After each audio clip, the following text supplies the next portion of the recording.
What's up, guys? It's rainy, it's dark, it's gloomy. I decided to make this strange video. Letting your emotions out when you feel them start bubbling up is the smartest way to make yourself feel better. My friends think I'm sick, but when I'm upset about something, I just feel like I need a good cry. I usually indulge myself in things that will make me cry. Is that sick? That sounds sick. I have a playlist here. It's 10 songs that are definitely gonna get the waterworks going for you if you feel like you need a good cry. I listen to it whether I'm happy or I'm sad.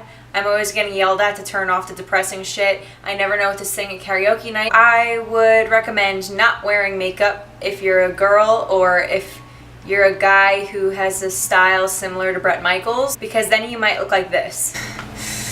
So with that, let's get started. Awake, I'll see you on the other side.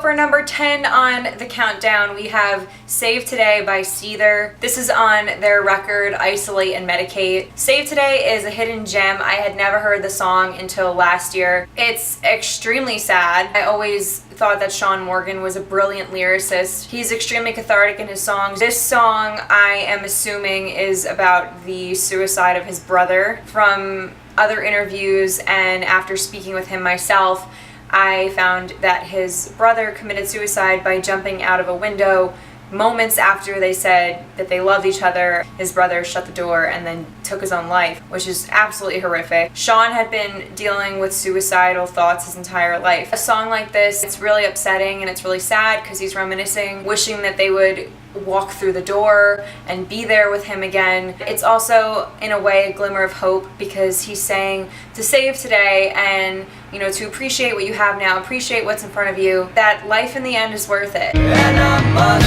say, I was stupid.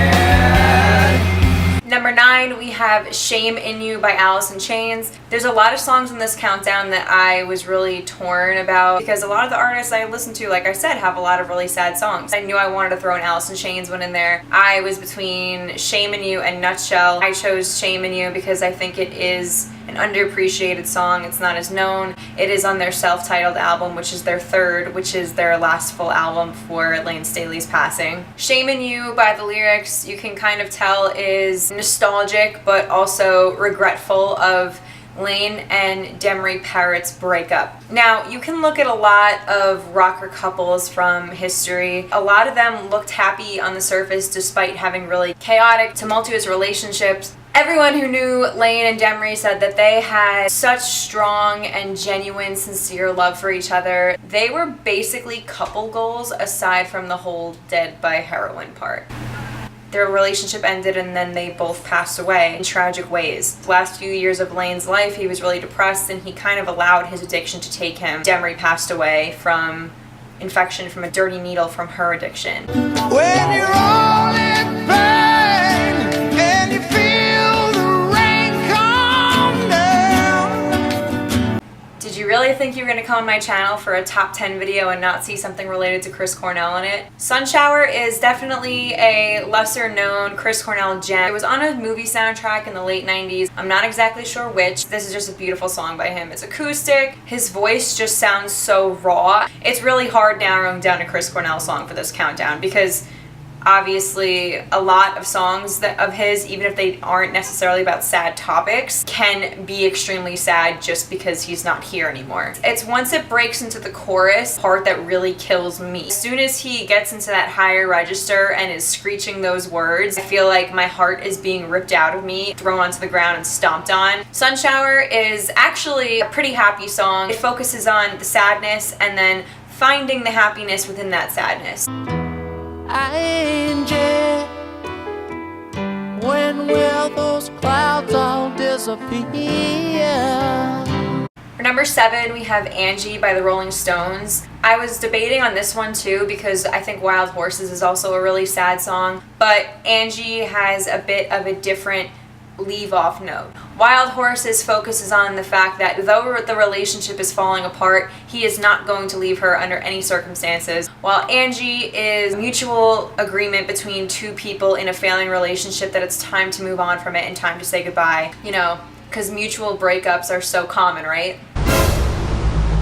Must be nice. Ain't it time we say goodbye? You can just hear the sadness in his voice, and it is really sad, but it is a reality that a lot of people do have to come to. Sometimes, even if things in a relationship are going okay, and you know that ultimately there is going to be a fork in the road, sometimes it's just better to leave off at that point on a good note. There are places I remember all my life, though some have changed. Number 6 is In My Life by the Beatles. There are also a lot of gloomy sounding Beatles songs that could have been used for this spot, but In My Life hits a bit close to home. I grew up in a Beatles loving family. One of my uncles unfortunately passed away almost 2 years ago from Alzheimer's. He was the singer of the group. My dad's brothers all play instruments, musically inclined family that I didn't really seem to pick up on.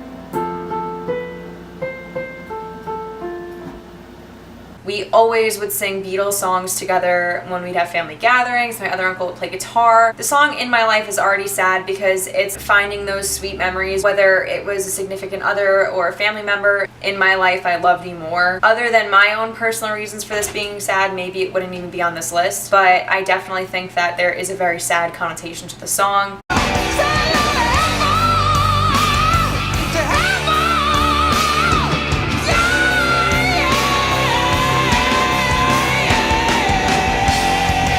Number 5, this was also controversial because I really did not want to throw another Chris Cornell song in there, but it is technically by a different artist. You can't have a list about sad songs and not have Say Hello to Heaven on it. The entire side project was in honor of Andy Wood of Mother Love Bone. Say Hello to Heaven, along with a few other songs on the album, including Reach Down, are specifically written about Andy Wood. Andy was Chris's roommate and his really good friend for a while. He passed away at age 24 to a heroin overdose. I love the song. The vocals are incredible. It has a whole new, more eerie meaning to it because the singer of the song is now gone too. How I wish you were here. Number 4 is Wish You Were Here by Pink Floyd. I think anybody would have this song on their list. It's a classic, it's timeless. This song can be interpreted in so many different ways, whether it's about somebody who passed or about somebody who hasn't seen anyone in a long time, or somebody who no longer has a relationship with the person. Missing someone really sucks, no matter what type of situation it is. This song is so emotional. Pink Floyd is just phenomenal. Hallelujah.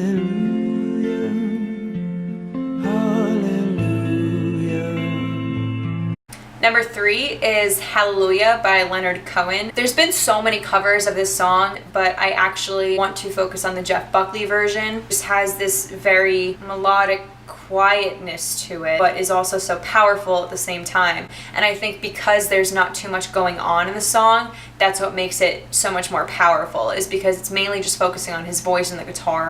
Oh, where can my baby be?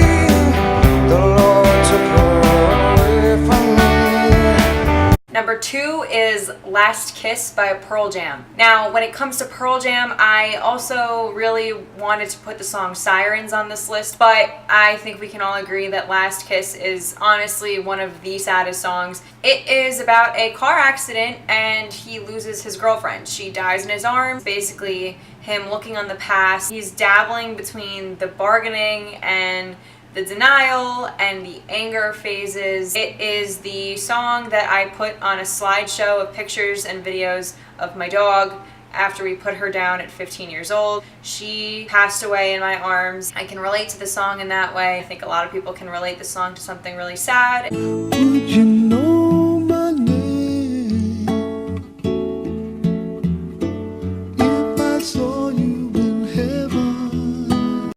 And finally, number 1, we have Tears in Heaven by Eric Clapton. Don't even argue with me on that. Eric Clapton's 4 or 5-year-old son fell out of a building and died. And that is what this song is about. Little guitar hymn is horrifically emotional. The lyrics are gut-wrenching. He sounds lifeless while he's singing it. I know there will be no more tears in heaven. I don't even think I can come up with a long enough explanation for why this song deserves number 1 on the list. I mean, if you haven't heard it, If you're in the mood for every single sad thing that's ever happened to you to come and bite you in the ass, this is the song for you. So there are my 10 depressing songs to get you in the mood, the crying mood. Honestly, guys, it's really good. I'm telling you, I'm a psych major. I know that crying when you feel like you need to is cathartic. It doesn't make you weak. It doesn't make you soft. The best possible thing that people can do with sadness is making art and beauty out of it. Maybe I am a dark person. If you watch this, hope you got some tissues, and I'll see you next time.